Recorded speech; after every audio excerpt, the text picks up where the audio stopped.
বন্ধুরা, ভয় লেগেছে? আমারও লেগেছিল ফুল লুকটা কমপ্লিট করার পরে। তো আজকে তোমাদের সামনে থাকছে এই জম্বি বা এই প্রস্থেটিক লুকটার ফুল টিউটোরিয়াল।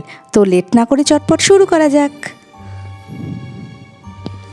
আমার প্রস্থেটিক মেকআপের কোনো ইন্টারন্যাশনাল প্রোডাক্ট নেই, তাই আমি পাতি ফেভিকল দিয়ে আমার মুখে একটা গ্লুয়ের লেয়ার ক্রিয়েট করে নিচ্ছি। আর তোমরা দেখতে পাচ্ছ তার আগে কিন্তু আমার মুখে একটা ফাউন্ডেশনেরও বেস আছে, কারণ আমি চাই না এই গ্লুটা আমার পুরোটা মুখে একেবারে ডিরেক্ট অ্যাপ্লাই হোক তাই। আর এই লেন্সটা আমি নিয়েছি অ্যামাজন থেকে, আমি তোমাদেরকে লিংক দিয়ে দেবো। তারপর একটা ড্রাই ন্যাপকিন দিয়ে আমি যেখানে যেখানে গ্লু অ্যাপ্লাই করেছি তার উপরে ভালো করে আটকে দেবো।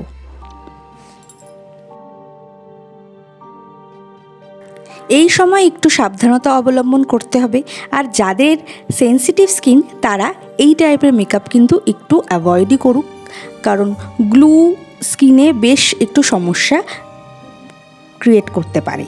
তারপরে আমি আবার এক লেয়ার গ্লু অ্যাপ্লাই করে আবার একটা ড্রাই ন্যাপকিনের লেয়ার ক্রিয়েট করলাম। এই সময় কিন্তু বিশ্বাস করো আমার নিঃশ্বাস নিতে অনেকটা কষ্ট হচ্ছিল আর ভীষণ দম বন্ধ লাগছিল, কারণ মানে গ্লুয়ের এত ঝাঁঝালো গন্ধ। তো একটু কষ্ট করে এই পার্টটা কিন্তু মানে তোমাদের করতে হবে। তারপর একটা স্পঞ্জ বা বিউটি ব্লেন্ডার দিয়ে আমি ভালো করে এটাকে মুখে চেপে দিলাম আর ড্রাইও করে নিয়েছিলাম। তারপরে কাঁচির সাহায্যে আমার মুখ আর নাকের কাছটা ভালো করে কেটে নিয়েছিলাম। এখানেও কিন্তু বেশ মানে তোমাদের সাবধান হতে হবে যাতে সত্যিকারের না রক্ত বেরিয়ে যায়। আর নাকটা কাটার পরে আমি বিশাল আরাম পেয়েছিলাম একটু ভালো করে নিঃশ্বাস নিতে পেরে।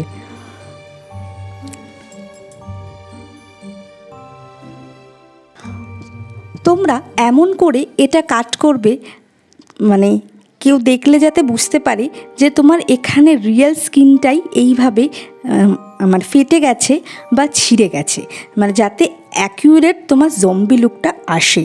এটা কিন্তু তোমাকে মেনটেন করতে হবে খুব ভালো করে। তারপরে আমি একটা ইউ ক্যান বির অ্যাথেনা প্যালেট, আমি এটাও অ্যামাজন থেকে পারচেস করেছিলাম।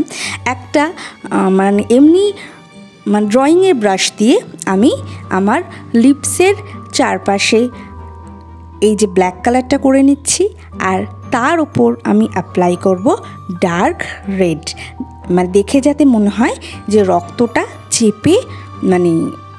চেপে গেছে, মানে যেন মনে হচ্ছে এখানে রক্ত তোমার জমাট বেঁধে গেছে, এটা যাতে লুকটাতে আসে। তারপরে আমি একটা আমার পুরনো ফাউন্ডেশন দিয়ে এই যে হোয়াইট ন্যাপকিন পার্টটাকে আমি কভার করে নিয়েছিলাম, যাতে বোঝা যায় যে আমার ওটা অ্যাকচুয়াল স্কিন ছিল, যেটা এরকম করে লুকটা চেঞ্জ হয়ে গেছে।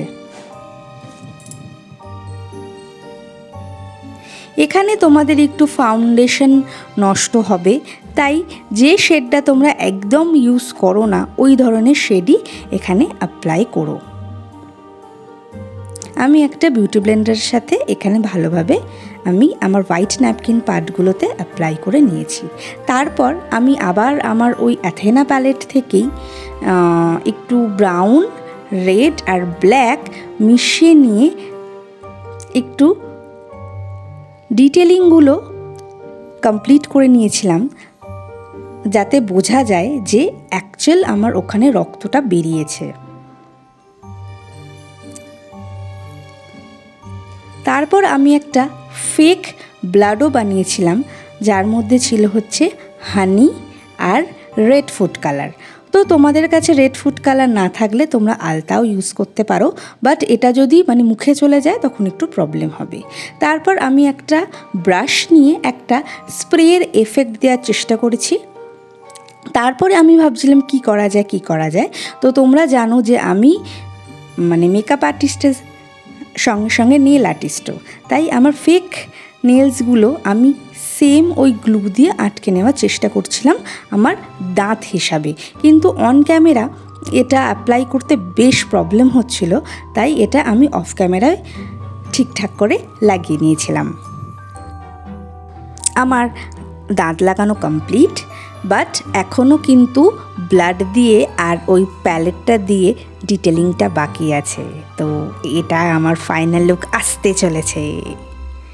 দেখো এটা আমার ফাইনাল লুক। তোমাদের কেমন লাগলো অবশ্যই কমেন্ট করে জানিও, আর ভালো লাগলে লাইক শেয়ার সাবস্ক্রাইব করে দিও। টাটা।